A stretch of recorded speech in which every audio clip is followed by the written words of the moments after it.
ರಾಜು, ಲಗ್ನ ಪತ್ರಿಕೆ ತುಂಬಾ ಚೆನ್ನಾಗಿದೆ. ಮೊದಲನೇ ಲಗ್ನ ಪತ್ರಿಕೆನ ದೇವಸ್ಥಾನಕ್ಕೆ ಹೋಗಿ ಪೂಜೆ ಮಾಡಿಸ್ಬೇಕು. ಹಾಗೆ ಆಗ್ಲಮ್ಮ. ನಮ್ಮ ಕುಲದೈವ ಶ್ರೀರಾಮಚಂದ್ರ ಮೂರ್ತಿಗೆ ಲಗ್ನ ಪತ್ರಿಕೆನ ಸಮರ್ಪಿಸಿ ಅರ್ಚನೆ ಕೂಡ ಮಾಡಿಸೋಣ. ಈ ಮದುವೆ ಸಂತೋಷವಾಗಿ ನಡೆದ್ರೆ ಸಾಕು.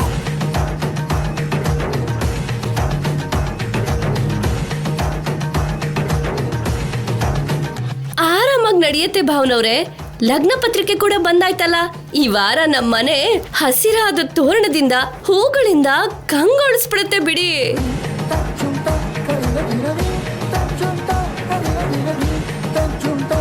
ಸೀನು ಮದ್ವೆ ಅಂದ್ರೆ ಸುಮ್ನೆನ ಪಾರ್ವತಿ? ಸಂಭ್ರಮ ಜೋರಾಗಿರ್ಬೇಕು. ದೊಡ್ಡಮ್ಮ, ಇದ್ರಲ್ಲಿ ನನ್ನ ಹೆಸರು ಕೂಡ ಬಂದಿದ್ಯೋ ಇಲ್ವೋ ನೋಡಿ. ಅಬ್ಬಬ್ಬಾ, ನಿನ್ನ ದೊಡ್ಡವನಂತ ನಿನ್ನ ಹೆಸರು ಹಾಕ್ತಾರೇನೋ? ಲೇ, ಮದ್ವೆ ಅಂದ್ರೆ ಊಟದ ಬಗ್ಗೆ ಯೋಚನೆ ಮಾಡ್ಬೇಕಣ. ಮಧ್ಯದಲ್ಲಿ ನೀನ್ ತಿನ್ಬೋದಂತನಾ? ನನ್ಗೇನು ಅವಸರ ಇಲ್ಲ.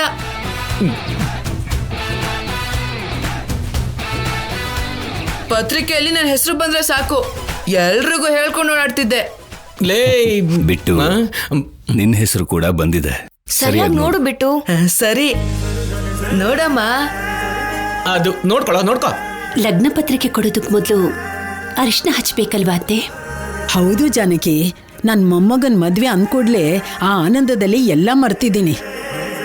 ಮೊದಲು ಆ ಏರ್ಪಾಟೆಲ್ಲ ನೋಡ್ಕೊಳ್ಳಿ. ನಾಳೆಯಿಂದ ಎಲ್ರಿಗೂ ಹಂಚ್ಬೇಕು. ಸರಿ ಅತ್ತೆ.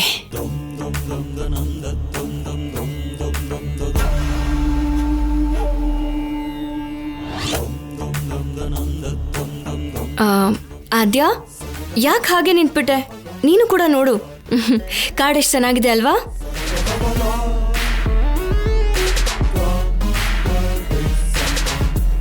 ಏನಾದ್ಯ, ಏನು ಮಾತಾಡ್ತಿಲ್ಲ? ಮದ್ವೆ ಕಾರ್ಡ್ ಇಷ್ಟ ಆಗ್ಲಿಲ್ವಾ? ಚೆನ್ನಾಗೇ ಇದೆ ರಾಜಲಕ್ಷ್ಮಿ.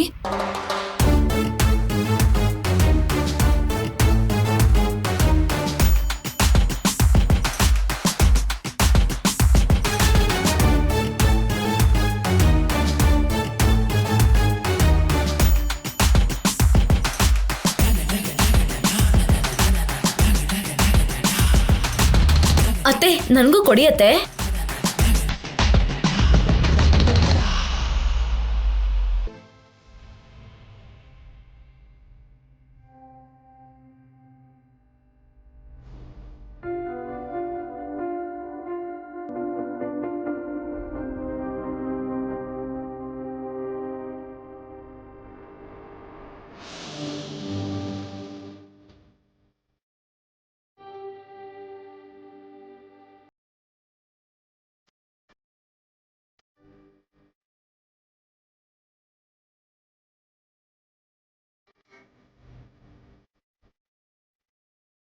ನೋಡ್ತೀಯ ಮಾವ, ಲಗ್ನ ಪತ್ರಿಕೆ ಕೂಡ ಬಂದ್ಬಿಟ್ಟಿದೆ.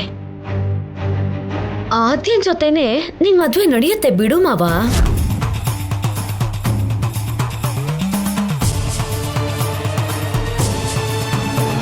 ಆದ್ರೆ ಅದು ಕನ್ಸಲ್ಲಿ ಮಾವ. ರಿಯಲ್ ಲೈಫಲ್ಲಿ ನನ್ ಜೊತೆನೇ ಆಗುತ್ತೆ. ಮದ್ವೆ ಅನ್ನೋದು ಸ್ವರ್ಗದಲ್ಲೇ ನಿರ್ಧಾರ ಆಗಿರುತ್ತಂತೆ. ಅದನ್ನ ನಂಬ್ತಾನೆ ಇರ್ಲಿಲ್ಲ. ಆದ್ರೆ ಈ ಮದ್ವೆ ಕಾರ್ಡ್ ನೋಡಿದ್ಮೇಲೆ ನಂಬಿಕೆ ಬರ್ತಾ ಇದೆ. ಈ ಮದ್ವೆ ಕಾರ್ಡಿಂದ ನಿನ್ ಪ್ರೀತಿಗೆ ಎಂಡ್ ಕಾರ್ಡ್ ಸಿಕ್ಬಿಡುತ್ತೆ ಅಲ್ವಾ? ಅದೇನೋ ಬಾಯಿಂದ 4 ಪವರ್ಫುಲ್ ಮಾತಾಡಿದ ತಕ್ಷಣ ಮದ್ವೆ ನಡೆದ್ಬಿಡುತ್ತಾ? ಅದೆಲ್ಲ ಹಣೆ ಬರ್ದಲ್ಲಿ ಬರ್ದಿರ್ಬೇಕು. ಕಾರ್ಡ್ ಅಂತೂ ಬಂದಾಯ್ತು. ನಾಳೆಯಿಂದ ಪೂಜೆ ಶುರು. ನಾಡಿದ್ದು ಬಂಧುಗಳೆಲ್ಲ ಬಂದ್ಬಿಡ್ತಾರೆ. ಆಮೇಲೆ ನಮ್ ಮದ್ವೆನ ಆ ಬ್ರಹ್ಮ ಬಂದ್ರು ತಡಿಯಕ್ ಆಗೋದಿಲ್ಲ ಮಾವ. ನೀನು ಅನಾವಶ್ಯಕವಾಗಿ ಅವಳಿಗೋಸ್ಕರ ಹಸಿಮೆಣಸಿನ್ಕಾಯಿನೂ ತಿಂದು ಕೈ ಕೂಡ ಕುಯ್ಕೊಂಡ್ಬಿಟ್ಟೆ. ಇದೆಲ್ಲ ಸಿನಿಮಾದಲ್ಲಿ ಚೆನ್ನಾಗೇ ಇರುತ್ತೆ ಮಾವ. ರಿಯಲ್ ಲೈಫಲ್ಲಿ ಇವೆಲ್ಲ ಚೆನ್ನಾಗೇ ಇರಲ್ಲ. ಇನ್ಮೇಲಾದ್ರೂ ರಿಯಲೈಸ್ ಮಾಡ್ಕೊ, ಯಾವತ್ತಿದ್ರೂ ನಾನೇ ನಿನ್ನ ಹೆಂಡತಿ. ಅವಳು ನಿನ್ ರಿಲೇಟಿವ್ ಮಾತ್ರ. ಇನ್ನು ನಿಮ್ಮಿಬ್ಬರ ಮಧ್ಯ ಏನಾದ್ರೂ ಆಸೆಗಳು ಆಶಯಗಳು ಇನ್ನೇನಾದ್ರೂ ಇದ್ರೆ ಅದನ್ನ ಬಿಟ್ಬಿಡು ಮಾವ, ಮನಃಶಾಂತಿ ಆದ್ರೂ ಸಿಗುತ್ತೆ. ಮದ್ವೆ ಆದ್ಮೇಲೆ ಹೇಗೂ ನಾನೇ ಎಲ್ಲಾರ್ನೂ ಬದಲಾಯಿಸ್ತೀನಿ. ಅಲ್ಲಿವರೆಗೂ ಸ್ವಲ್ಪ ಹುಷಾರಾಗಿರೋ.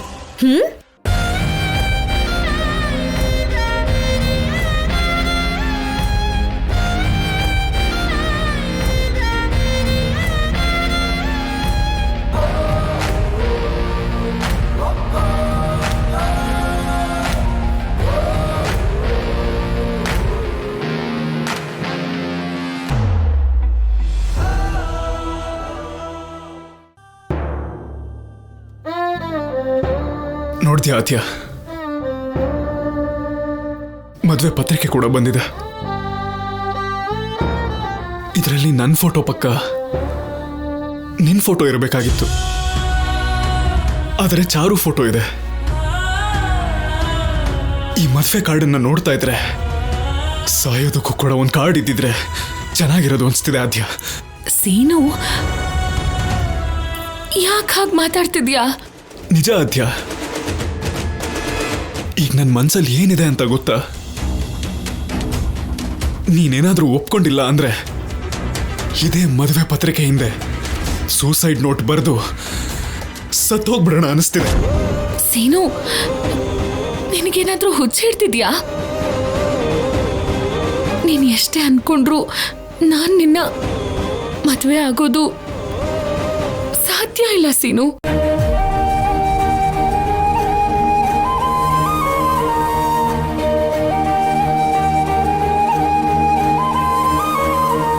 ಭೂಮಿ ಆಕಾಶ ಯಾವತ್ತಿಗೂ ಸೇರಲ್ಲ ಅನ್ನೋದು ಎಷ್ಟು ನಿಜಾನೋ, ಈ ಆದ್ಯ ಕೂಡ ಸೀನು ಜೊತೆ ಒಂದಾಗಲ್ಲ ಅನ್ನೋದು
ನನ್ ಅಮ್ಮ ಹೇಳಿದ್ರು.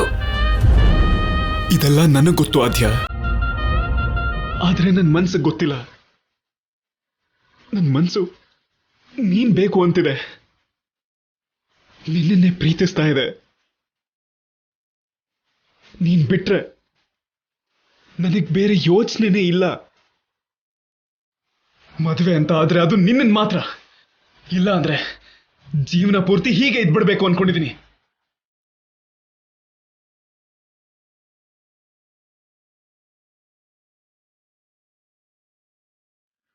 ಸೀನು, ಜೀವನದಲ್ಲಿ ನಮ್ಮ ಅನುಕೂಲಕ್ಕೆ ಯಾವುದು ಇರಲ್ಲ ಸೀನು. ಲೈಫಿಗೆ ತಕ್ಕಂತೆ ನಾವಿರ್ಬೇಕು. ಲಗ್ನ ಪತ್ರಿಕೆ ಕೂಡ ಬಂದಾಯ್ತು. ನಾಳೆನೋ ನಾಡಿದ್ದು ಎಲ್ಲರಿಗೂ ಹಂಚ್ಬಿಡ್ತಾರೆ. ಈ ಊರ್ನವ್ರಿಗೆಲ್ಲ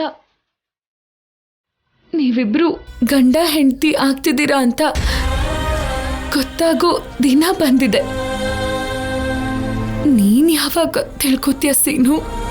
ಅದಾಗಲ್ಲ ಆದ್ಯ. ಪ್ಲೀಸ್ ಸೀನು, ಪ್ಲೀಸ್ ಪ್ಲೀಸ್ ನನ್ನ ಅರ್ಥ ಮಾಡ್ಕೋ. ನನ್ನ ಜೀವನನ ನಾನು ಬದುಕ್ತೀನಿ. ಈ ಮನೇಲಿ ಸ್ವಲ್ಪ ಜಾಗ ಸಾಕು. ನಾನು ಲೈಫ್ ಲಾಂಗ್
ಬೇಡ ಸೀನು,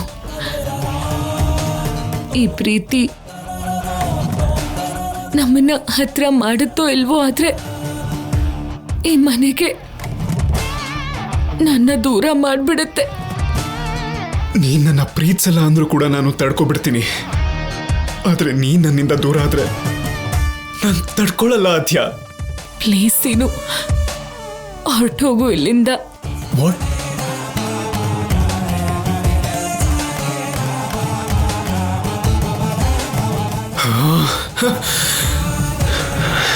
ಸರಿ, ನೀ ನನ್ನ ಪ್ರೀತಿನ ಬೇಡ ಅಂತಿದ್ಯಲ್ಲ,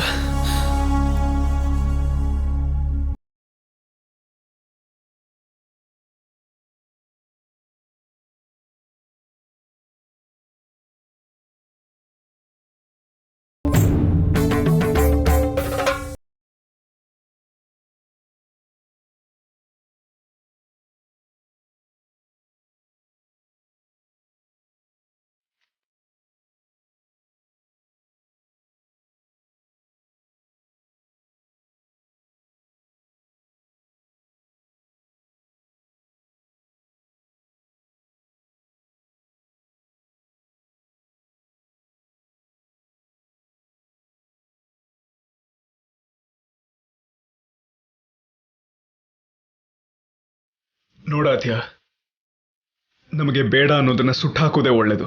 ಇಲ್ಲ ಅಂದ್ರೆ ಅದೇ ನಮ್ಮನ್ನ ಸುಟ್ಟಾಕ್ಬಿಡುತ್ತೆ. ಸೀನು, ನಿನಗೇನಾದ್ರೂ ಹುಚ್ಚಿಡ್ತಿದ್ಯಾ? ನೀನ್ ಯಾಕೆ ಹೀಗ್ ಮಾಡ್ತಿದ್ಯಾ? ಯಾರಾದ್ರೂ ನೋಡಿದ್ರೆ ಏನ್ ಅನ್ಕೋತಾರೆ? ನನ್ಗದೆಲ್ಲ ಬೇಡ ಆದ್ಯ. ನೀನು ಇದನ್ನ ಆರಿಸೋದಕ್ಕೆ ಪ್ರಯತ್ನ ಪಡ್ಬೇಡ. ಸೀನು, ಸೀನು, ಬಿಡು. ಪ್ಲೀಸ್ ಸೀನು.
ನನಗೆ ಗೊತ್ತಿಲ್ದೇನೆ ಸುಟ್ಬಿಟ್ಟೆ.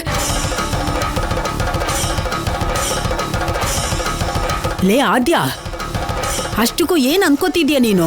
ಅದೇನಾದ್ರೂ ಬೇಡದೇ ಇರಕ್ಕಾಗ್ದ ಅನ್ಕೊಂಡಿದ್ಯಾ? ಲಗ್ನ ಪತ್ರಿಕೆ ಕಣೆ ಅದು. ಅಷ್ಟಕ್ಕೂ ನಿನಗ್ ಬುದ್ಧಿ ಇದ್ಯಾ? ಇಷ್ಟುದ್ದ ಬೆಳೆದಿದ್ಯಾ.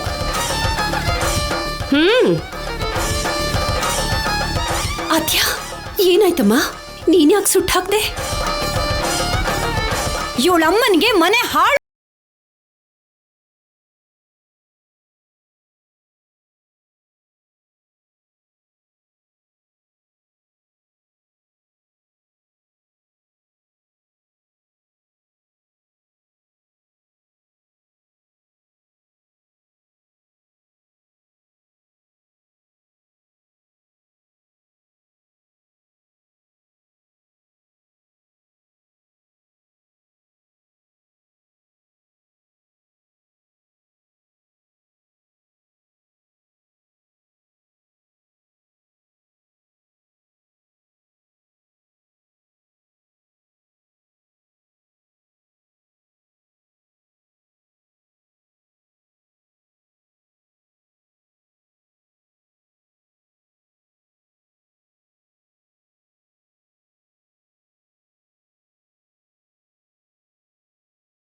ತುಂಬಾನೇ ಇದೆ, ಕಸನೂ ಇದೆ, ಎಲೆನೂ ಇದೆ. ಏನಾದ್ಯಾ? ನೀನು ಹೀಗೆ ಮಾಡ್ತೀಯ ಅಂತ ಅನ್ಕೊಂಡಿರ್ಲಿಲ್ಲ. ನಮ್ಮನೆ ಮದ್ವೆಲಿ ನಾವೇ ಹೀಗೆ ಮಾಡಿದ್ರೆ ಹೇಗೆ? ಕ್ಷಮಿಸ್ಬಿಡಿ ಚಿಕ್ಕಪ್ಪ, ಗೊತ್ತಿಲ್ದೇನೆ ಸುಟ್ಟೋಯ್ತು. ಗೊತ್ತಿಲ್ಲದೆ ಹೇಗೆ ಸುಟ್ಟೋಗತ್ತೆ? ನಿನ್ ಕಥೆ ಎಲ್ಲ ಯಾರಿಗೆ ಹೇಳ್ತಿದ್ಯಾ? ನೀನೇನ್ ಹೇಳಿದ್ರು ನಾವು ನಂಬ್ತೀವಿ ಅನ್ಕೊಂಡಿದ್ಯಾ? ಇಲ್ಲ, ಒಂದ್ಸಲ 4 ಬಾರಿಸ್ಲಿಲ್ಲ ಅಂದ್ರೆ ಬುದ್ಧಿ ಬರಲ್ಲ. ಪದ್ಮ,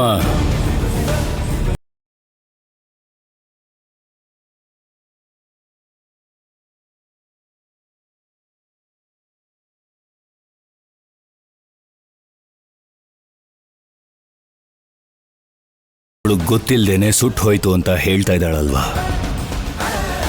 ಇನ್ನ ಬಿಟ್ಬಿಡಿ ಅವಳನ್ನ.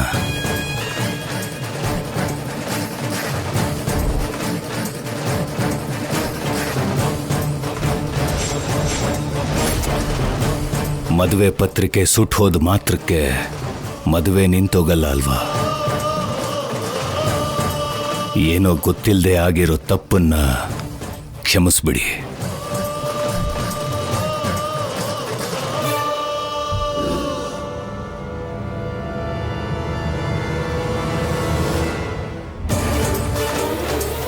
ಆದ್ಯ, ಇನ್ನೊಂದು ಸಲ ಈ ಥರ ನಡೀಬಾರ್ದು.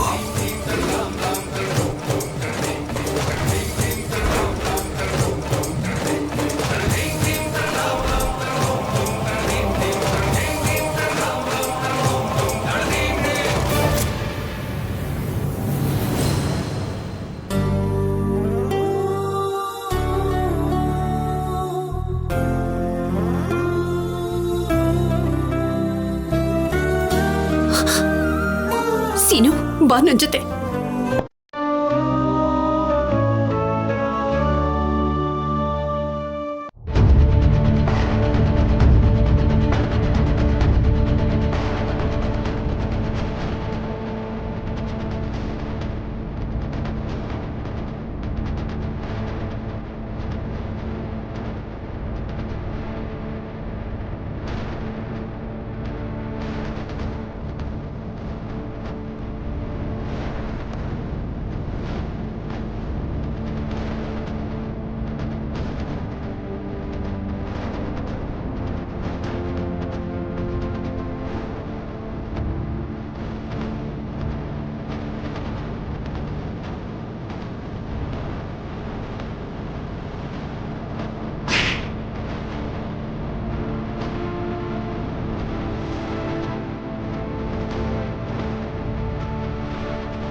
ದೊಡ್ಡಮ್ಮ,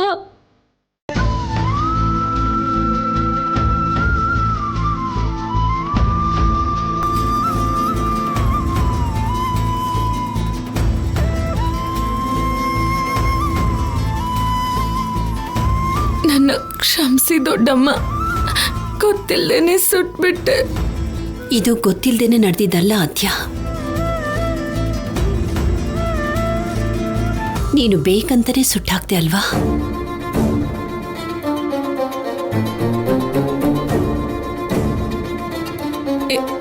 ಏನ್ ಹೇಳ್ತಿದ್ಯಾ ದೊಡ್ಡಮ್ಮ? ಏನೂ ಗೊತ್ತಾಗ್ತಿಲ್ಲ. ಯಾರನ್ನ ನಂಬಬೇಕು, ಯಾರನ್ನ ನಂಬಬಾರ್ದು ಅಂತ ಗೊತ್ತಾಗ್ತಾ ಇಲ್ಲ. ಸೀನು ಮೇಲೆ ನನಗೆ ಎಷ್ಟು ನಂಬಿಕೆ ಇತ್ತು, ಆದ್ರೆ ಈಗ ಸೀನು ಏನು ಹೇಳ್ತಿದ್ದಾನೆ ಗೊತ್ತಾ?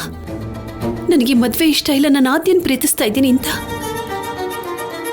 ಚಿಕ್ಕ ವಯಸ್ಸಿದ್ದನು ಸೀನು ಇವ್ರ ಮಾತನ್ನ ಧಿಕ್ಕರಿಸಿದ್ದನ್ನ ನಾನು ನೋಡಿಲ್ಲ ಆದ್ಯ. ಆದ್ರೆ ಈಗ ಇವರು ನಿಶ್ಚಯ ಮಾಡಿರೋ ಮದ್ವೆನ ನನಗಿಷ್ಟ ಇಲ್ಲ, ನಾನು ಮಾಡ್ಕೊಳ್ಳಲ್ಲ ಅಂತಿದ್ದಾನೆ. ಇವ್ರ ಮಾತಿಗಿಂತನೂ ನನಗೆ ಪ್ರೀತಿನೇ ಹೆಚ್ಚು ಅನ್ನೋ ರೀತಿನಲ್ಲಿ ಮಾತಾಡ್ತಿದ್ದಾನೆ. ನನಗ್ಯಾಕೋ ಇದನ್ನೆಲ್ಲ ನೋಡ್ತಿದ್ರೆ